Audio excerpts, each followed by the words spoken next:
One of the most interesting things about Pamela Geller's critics is that they rarely condemn her for something that she actually said or did. Instead, they usually misrepresent her position and then condemn her based on the misrepresentation. In logic, this is called the straw man fallacy, criticizing a false caricature of your opponent's position rather than your opponent's actual position. Now, why don't Pamela's critics make the slightest effort to be fair or accurate in their portrayal of her views? It's simple, really. If you state Pamela's views and claims accurately, most people are going to agree with her.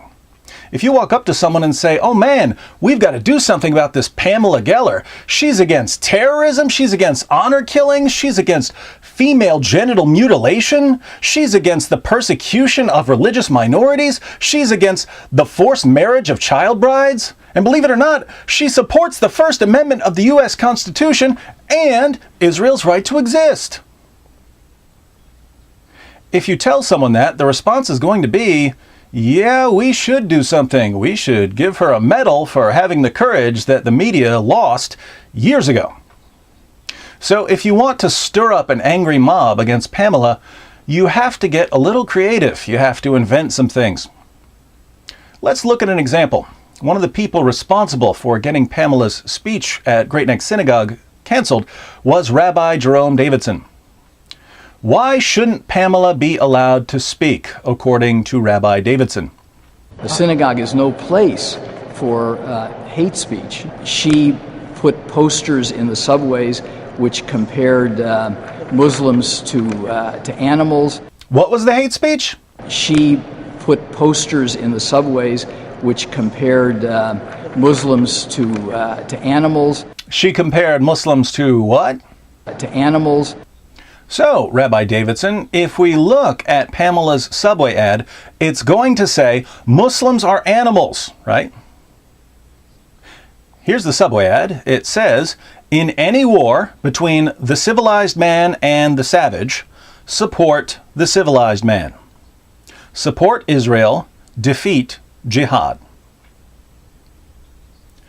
Notice that this ad doesn't call anyone animals. It calls certain people savages. Savages are uncivilized human beings. But what kind of people are being called savages? Muslims in general?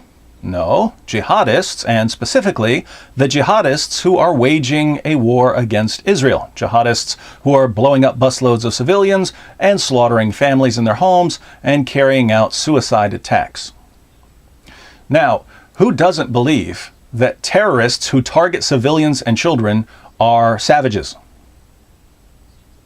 Since this isn't a controversial statement, critics like Rabbi Davidson have to manufacture a controversial statement by claiming that the ad calls all Muslims animals, even though the ad doesn't mention Muslims and doesn't mention animals. But apart from slandering Pamela Geller, notice what Rabbi Davidson has done. He's admitted that it would be wrong and immoral to call a group of people a derogatory term like animals. So let's test the good rabbi's consistency by turning to the Quran to see what it says about Rabbi Davidson and his fellow Jews. To make things simple, we'll stick to a single verse of the Quran, Surah 98, verse 6. "Verily, those who disbelieve in the religion of Islam, the Quran, and Prophet Muhammad, from among the people of the Scripture, Jews and Christians, and al-Mushrikun, will abide in the fire of hell. They are the worst of creatures." Who are the worst of creatures? Christians, Jews, and idolaters who refuse to believe in Muhammad and convert to Islam. So, according to the Quran, Rabbi Davidson and his entire family and his congregation are the worst of creatures.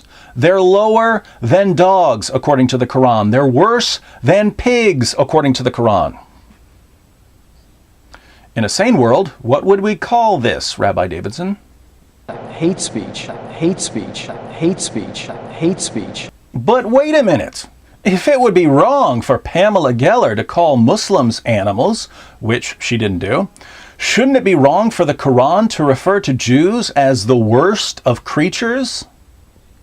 And yet it would never occur to Rabbi Davidson to condemn this verse of the Quran or any other verse of the Quran. Why the inconsistency? Why the double standards?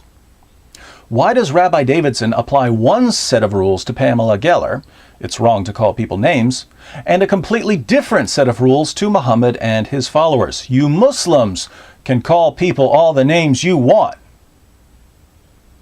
Here we arrive at one of the great ironies of our time.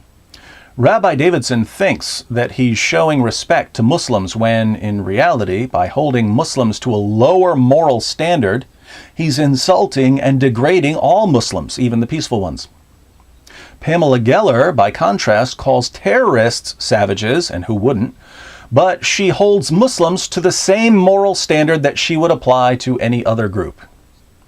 So who gives more respect to Muslims? Someone like Pamela Geller, who criticizes certain Islamic teachings, but only because that's just how we do things when we have a disagreement in the West?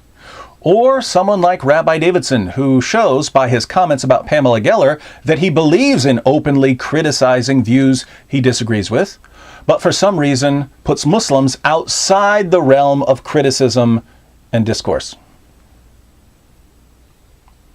When Rabbi Davidson and the media and politicians say to Pamela Geller, "Pamela, we expect better from you than these things we made up about you," their botched message is that civilized human beings must adhere to a basic moral principle.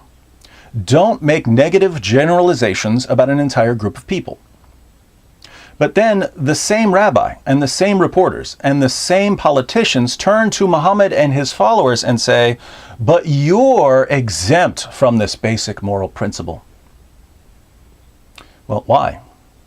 What kind of people do we not expect to live by basic moral principles that apply in civilized society? Savages? Will the real Islamophobes please stand up?